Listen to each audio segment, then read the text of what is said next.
왜 일이 잘 안 풀리고 어려움이 반복되며 나 혼자만 인생의 맞바람을 맞고 서 있는 것처럼 이렇게 어려우냐 이러는 사람이 있습니다. 사실 경제 문제가 제일 직접적으로 부딪히는 문제죠. 그리고 건강 문제도 정말 우리 인생을 뒤흔드는 참 어려운 일입니다. 거기다가 부부의 갈등이 일어나거나 자녀들 문제가 생겨서 골치 아프게 하면 정말 견디기 어렵습니다. 그런데 이런 모든 문제들을 각각 해결해 나가려면 너무 어려워요. 잘 해결도 안 되고요. 그러나 한꺼번에 해결하는 방법이 있습니다. 그것은 하나님 뜻대로 사는 방법입니다. 뭐 그런 대답이 있느냐 하실지 모르지만 생각해 보세요. 인생은 하나님이 내셨습니다. 우리 생명도 시간도 건강도 하나님이 허락하셔서 유지되는 거예요. 지금 목숨도 하나님이 오늘 우리에게 허락해 주셨기 때문에 사는 것 아니겠어요?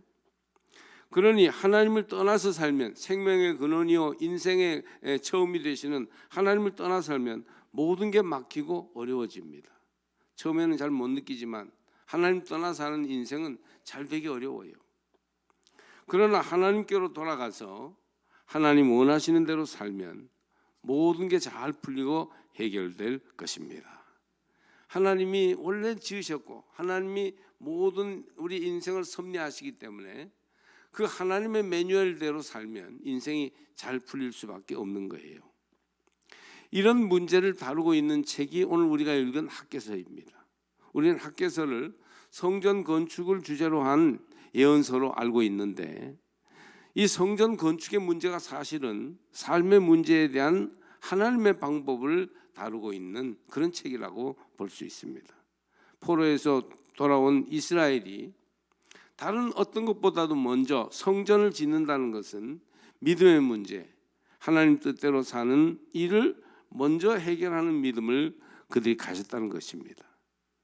그러므로 너희로 말미암아 하늘은 이슬을 그쳤고 땅은 산물을 그쳤으며 내가 이 땅과 산과 곡물과 새 포도주와 기름과 땅의 모든 소산과 사람과 가축과 손으로 수고하는 모든 일에 한재를 들게 하였느니라. 1장 9절에서 11절인데요. 성전 짓기 전에 믿음의 문제를 해결하기 전에 하나님과 화목한 관계가 되기 전에 모든 게 한재가 들었어요. 한마디로 되는 일이 없었다는 겁니다. 그러나 그들이 먼저 성전 건축을 하니까 즉 믿음의 문제를 우선하여 그 나라와 그의 의를 바로 세우기 시작하니까 그날부터 하나님의 복이 임하였습니다. 곡식 종자가 아직도 창고에 있느냐? 포도나무, 무화과나무, 석류나무, 감람나무의 열매가 맺지 못하였느니라. 그러나 오늘부터는 믿음으로 살기 시작한 하나님의 일을 우선으로 하는 그 오늘부터는 내가 너희에게 복을 주리라. 오늘부터는 성전 건축을 제대로 하면서부터는 먼저 그의 나라와 그의 의를 구하면서부터는 믿음의 문제를 바로 잡은 다음부터는 복을 주겠다. 그렇게 성서가 말씀하고 있습니다. 학개서는 2장 38절로 되어 있는 작은 예언서입니다. 구약 성경 중 오바댜서가 21절로 이루어져 있는 가장 짧은 책이고 구약 성경에서 두 번째로 짧은 책이 학개서예요. 짧은데도 정경으로 살아남았습니다.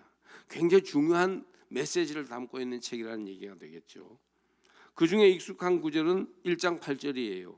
너희는 산에 올라가서 나무를 가져다가 성전을 건축하라. 그리하면 내가 그것으로 말미암아 기뻐하고 또 영광을 얻으리라. 여호와가 말하였느니라. 학개서의 중심인 이 구절은 목회자들은 애용하지만 성도들은 부담스러워하는 성전 건축하라는 구절입니다. 그런데 이 예언은 성전 건축을 소재로 삼고 있지만 성전 건축이 사실은 중심 주제가 아니고 하나님의 일, 하나님의 관심에 대해서 어떤 믿음의 자세를 가지고 접근해야 하느냐를 다루는 책입니다. 그러니까 우리에게도 그게 바로 해당되는 말씀이 되겠죠. 유다 백성이 자기들은 좋은 집에 살면서 성전이 낡아서 형편없이 되었는데도 손을 보지 않았음을 꾸짖고 성전을 짓도록 격려하는 말씀이에요. 페르시아의 고레스 왕이 바벨론을 정복한 직후에 바벨론의 포로로 머물러 있던 이스라엘 백성들에게 예루살렘으로 돌아가서 성전을 재건하도록 배려해 주었어요. 이에 백성이 힘을 얻고 귀환하기를 시작했는데 42,360명이나 되는 백성이 결단을 하고 나름대로 수십 년 정들었던 바벨론을 버리고 50년 만에 혹은 70년 만에 귀향했어요.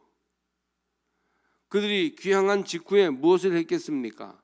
성전부터 짓기 시작했어요. 그래서 우선 지대를 완성해 터를 만들었어요. 그러나 성전을 짓고 유다 민족이 실질적으로 독립하는 것을 허락했던 고레스와는 달리 후임 다리오 왕은 소극적으로만 성전 건축을 허락했어요. 그러니까 고레스 후기부터 벌써 어려움을 겪고 있었죠. 성전 건축은 지지부진했고 결국 관리들에 의해 성전 건축이 중단됩니다. 중단된 성전 건축은 시간이 흘려서 다리오 왕 2년까지 계속되었어요. 아마 한 10여 년 넘게 성전 건축이 중단되어 있었던 것으로 보입니다. 10년이면 강산이 변한다는데 이 성전 건축이 중단된 시간 동안 무슨 일이 있었을까요? 학계의 일장을 보면 그들은 현실에 부딪혔으니까 먹고 살기 위해서 집을 마련하고 농사를 지으며 부지런히 살았어요. 자기 고향 유다 땅에서 정착해 간 것이지요. 그런데 노력에 비해서 결실이 너무 적었어요. 씨는 뿌렸지만 수확이 적고 먹고 마셔도 배부르지 못하며 입어도 따뜻하지 못했다고 6절에 말합니다. 옷을 입어도 따뜻하지 않은 세월이었어요. 심지어 일꾼이 삭슬 받아도 그것을 구멍 뚫어진 전대에 넣음이 되었습니다. 수확한 농산물마저 어디론가 없어지고 9절 가뭄이 들어 온 땅이 말라갔습니다. 11절 성전 건축, 하나님의 일, 하나님의 관심, 하나님께 영광 돌리는 일을 미루고 자신들의 일을 현실에 파묻혀서 하기에 바빴지만 소득은 적고 재앙은 반복되고 있었습니다. 성전 건축이 중단된 기간 동안 유다는 내적으로 많은 대립과 갈등이 또 있었어요. 바벨론에서 귀환한 유다 백성들과 그 땅에 남아있던 사람들 사이의 대립이에요. 귀환한 이들은 과거에 상류층이었고 바벨론에서도 나름대로 연구와 노력을 해오던 사람들이죠. 박학다식한 사람들이에요. 또 발달한 바벨론 문화의 영향을 받아 아주 세련된 상류층들이었죠. 그러나 옛날 조상들이 살던 땅으로 돌아왔을 때 그곳에는 다른 사람들이 이미 다 자리를 차지하고 있었습니다. 50년이 지났으니까요.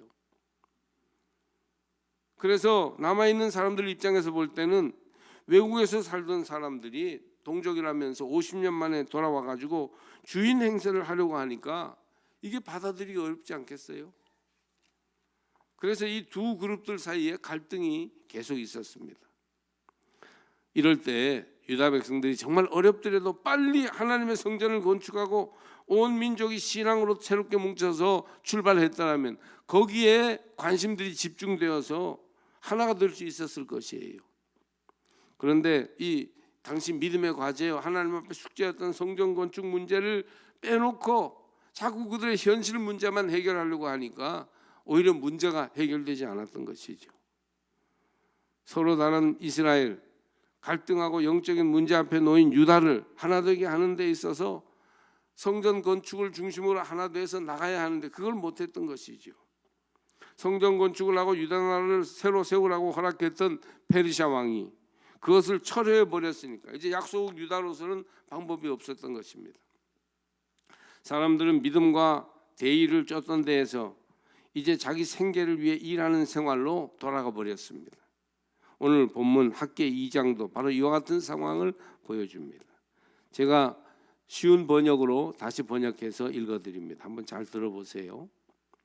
오늘까지 최근에 일어났던 일을 생각해 보면 주의 성전을 아직 짓지 않았을 때 20가마 나는 밭에서는 겨우 10가마밖에 수확하지 못했다. 포도주 50말은 나와야 할 틀에서 20말밖에 나오지 않았다. 왜냐하면 하나님께서 밭의 곡식들을 깐부기와 곡식을 마르게 하는 녹병으로 치셨고 포도 넝쿨이나 농사를 우박으로 치셨기 때문이다. 그런데도 하나님께로 돌아온 사람이 없었었다. 그런데 다시 성전을 재건하기 시작한 9월 29째 날부터는 복을 내리신다.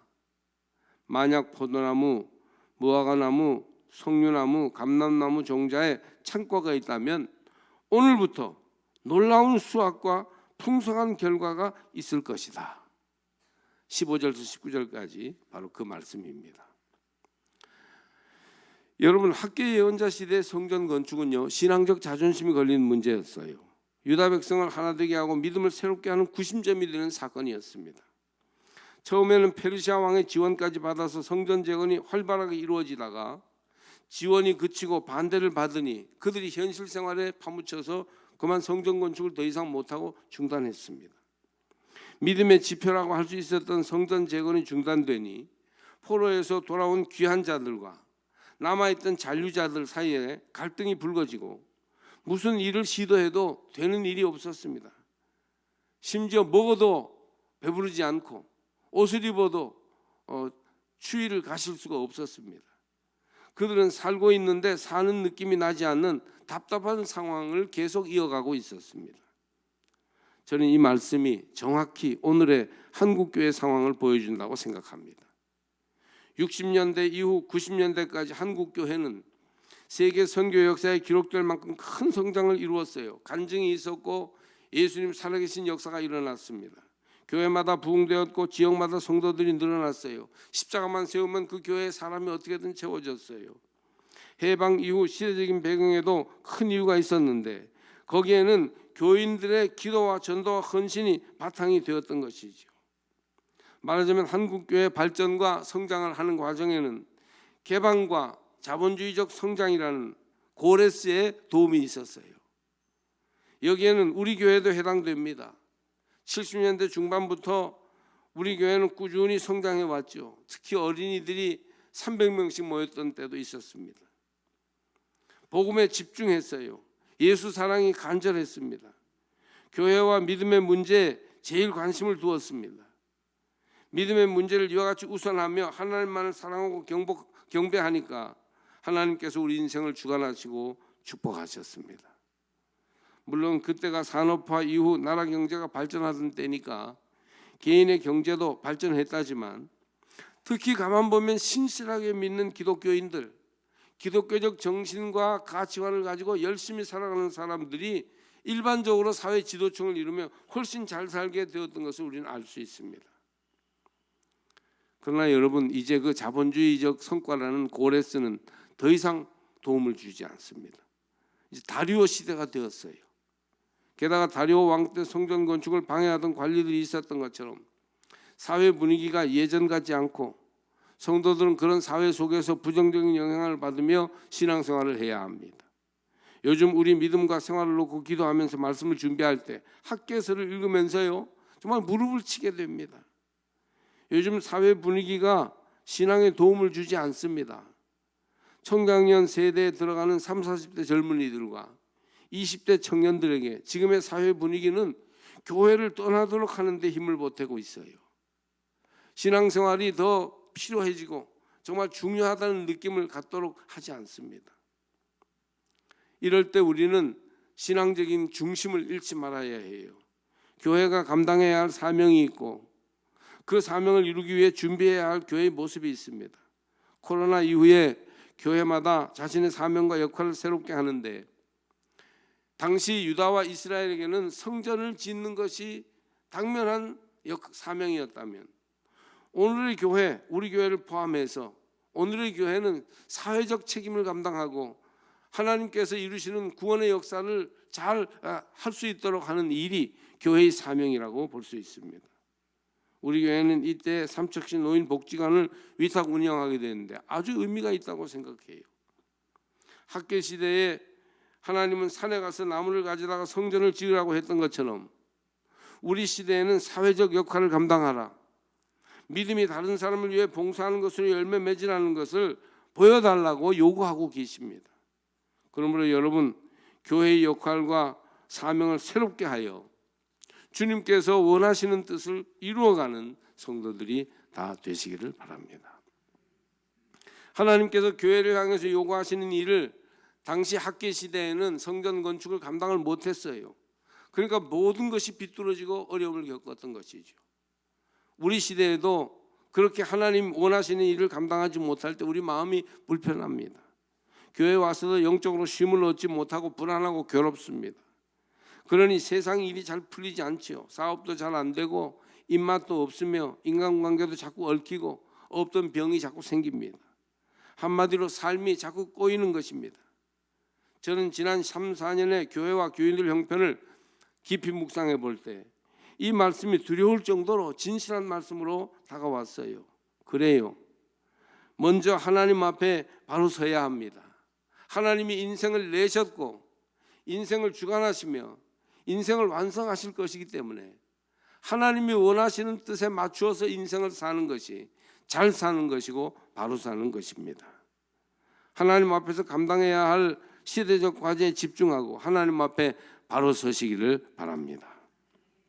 학개시대 성전 건축의 명령이 물리적 건물을 짓는 데만 있지 않는다는 것은 2장 3절을 보면 알 수 있어요. 너희 가운데 남아있는 자 중에서 이 성전의 이전 영광을 본 자가 누구냐? 이제 이것이 너희에게 어떻게 보이느냐? 이것이 너희 눈에 보잘것없지 아니하냐? 그러니까 성전의 물리적 건물로는 당시 건축이 대단한 것이 아니었어요. 포로 잡혀 돌아와서 물자도 부족하고 여러 가지 여건이 허락되지 않아서 예전의 솔로몬 시대의 건축에 비하면 형편없는 것이고 부족한 것이었죠. 그러나 하나님께는 얼마나 크냐, 화려하냐, 값비싸냐 하는 것보다는 어떤 태도로 하나님 앞에 맡겨주신 일을 감당하느냐, 이것이 중요했던 것이에요. 9절을 보니까 이 성전의 나중 영광이 이전 영광보다 크리라. 만군의 여호와의 말이니라. 내가 이곳에 평강을 주리라. 그렇게 돼 있어요. 학개는 하나님의 백성 공동체를 재건하기 시작한 성전 건축 이후로 하나님께서 유다 백성에게 임하시던 저주를 풀어주시고 복을 내려주시리라고 약속합니다. 그러나 오늘부터는 내가 너희에게 복을 주리라. 오늘 설교 제목이에요. 오늘부터는 복을 주리라. 바로 서면, 하나님과의 바른 관계에 들어가면 오늘부터 복을 주실 것입니다. 사실 나그네 나라로 흩어져 버릴 운명이었던 유다 백성들이 성전을 짓고 다시 거룩한 백성으로 거듭나게 된 것은 이런 상황에서 물러서지 않고 말씀대로 돌아왔기 때문입니다.